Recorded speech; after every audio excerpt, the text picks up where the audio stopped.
In Egypt, Joseph was sold as a slave to Potiphar, an officer of Pharaoh. Despite his circumstances, Joseph worked hard and quickly earned Potiphar's trust. However, trouble loomed when Potiphar's wife took a liking to Joseph. She attempted to seduce him, but he resisted her advances, choosing God over temptation. Rejected and furious, Potiphar's wife accused Joseph of assault. Believing her, Potiphar had Joseph imprisoned, a grave injustice that would shake anyone's faith.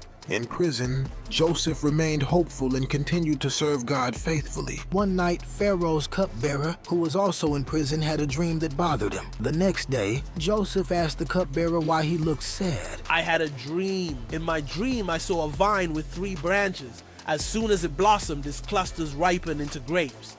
I took the grapes, squeezed them into Pharaoh's cup, and put the cup in his hand. This is what the dream means. The 3 branches are 3 days. In 3 days, Pharaoh will restore you to your position. When you get out, tell Pharaoh about me and get me out of this prison because I don't belong here. Sometime later, Pharaoh had a terrible dream. When he woke up, he ordered all the wise men in Egypt to tell him what his dream meant, but they could not. So Pharaoh ordered Joseph to be taken out of jail and brought before him so that Joseph could interpret his dream. Please interpret my dream for me. Last night I dreamt I was standing on the bank of the Nile. 7 fat cows came up out of the river and they grazed among the reeds. Then there were 7 ugly, skinny cows.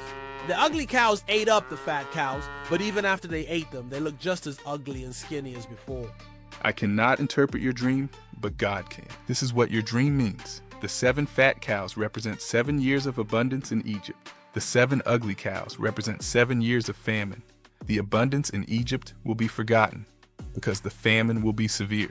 Pharaoh said to Joseph, "Since God has made all this known to you, I will put you in charge of Egypt." He dressed him in robes with fine linen and put a gold chain around his neck. Once the famine came, Jacob, Joseph's dad, said to his sons, "Why do you just keep looking at each other? Go to Egypt and buy some grain so that we can live." So Joseph's brothers traveled to Egypt to buy grain. When they arrived in Egypt, Joseph recognized his brothers, but they did not recognize him. To find out more about this story, read Genesis chapter 37 through 45. But I will tell you that Joseph's brothers eventually bowed down to him, fulfilling the dream that Joseph had years ago.